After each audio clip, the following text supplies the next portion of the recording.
On this occasion we will discuss the history of Tiglath-Pileser I.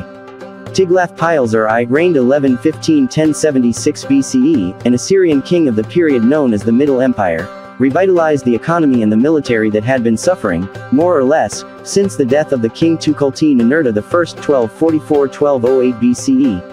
The old kings like Adad-Nirari I, Shalmaneser I, and Tukulti-Ninurta I had expanded the empire out from the city of Asyur and filled the royal treasuries with wealth from their conquests. The kings following Tukulti-Ninurta I, however, had been content with maintaining the empire as they inherited it, without improving or expanding on their inheritance, and so steadily lost territory to invading tribes or rebellious factions within the empire. The historian Susan Wise Bauer comments on this writing, Tiglath-Pileser wanted more.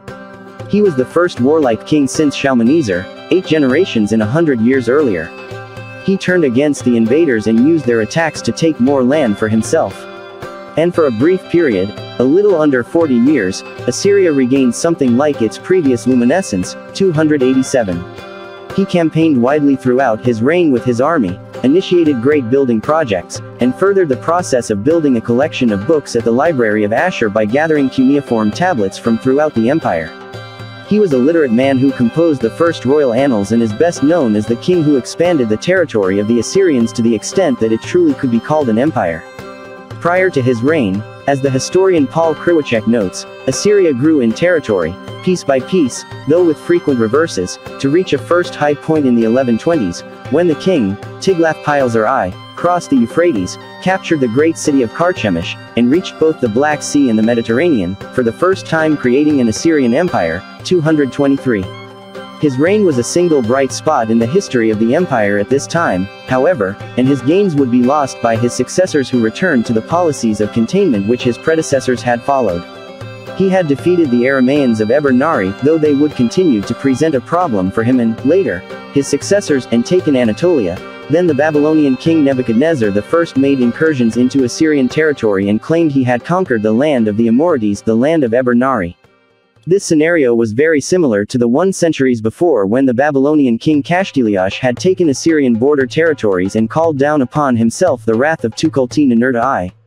Tiglath-Pileser I reacted in the same way and drove his army against the cities of Babylonia, capturing Babylon and destroying the central palace. He did not make the same mistake as Tukulti-Ninurta I, however, and left the temples of the gods alone. According to the historian Gwendolyn Leake, Tiglath-Pileser I was one of the most important Assyrian kings of this period, largely because of his wide-ranging military campaigns, his enthusiasm for building projects, and his interest in cuneiform tablet collections. He also issued a legal decree, the so-called Middle Assyrian Laws, 171. These laws presented the king as the administrator of the will of the gods, which was no different from earlier law codes such as the Code of Hammurabi, but the severity of their punishments was far greater.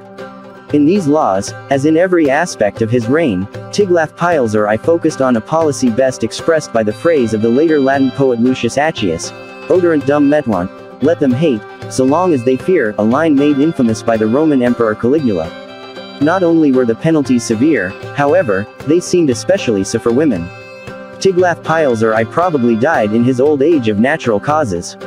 Although there are historians who theorize that he may have been murdered, there seems scant evidence for this in the primary sources.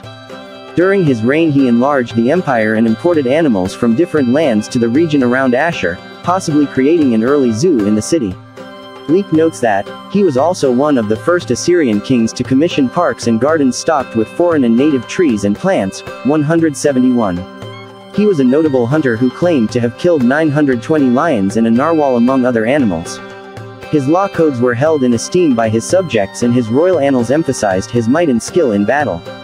Further, he compiled a library of significant size and scope at Asyur. All of these accomplishments elevated his name in the works of later Assyrian scribes, and he was known as a truly great king. Later rulers such as Tiglath-Pileser II and Tiglath-Pileser III took his name in an effort to link themselves with the great monarch of the past. Even so, Tiglath-Pileser I's conquests would not outlive the king himself. Although his campaigns were far-ranging and brought in great wealth, he never established Assyrian rule firmly in the conquered territories. It was the force of his own personality that held his empire together and, with his death, it began to break apart. He was succeeded by his son, Ashur-Etil-Ekur, who continued his policies but made no advancements. When he died after 2 years, the throne was assumed by his brother Asyur-bel-Kala, who was challenged by a usurper and plunged the region into civil war. This turmoil allowed the regions that had not already left the empire to disengage and declare their autonomy. The Aramaeans, who had never been completely conquered, now rose against the Assyrians and took back the lands of the west. Assyria entered a period of stasis in which the rulers held on to whatever territories they could but did little else.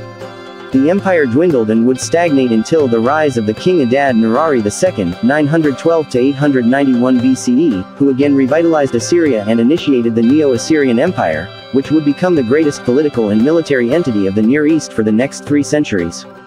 Thank you for following our videos. Don't forget to share, like and subscribe so you can always follow video updates from us.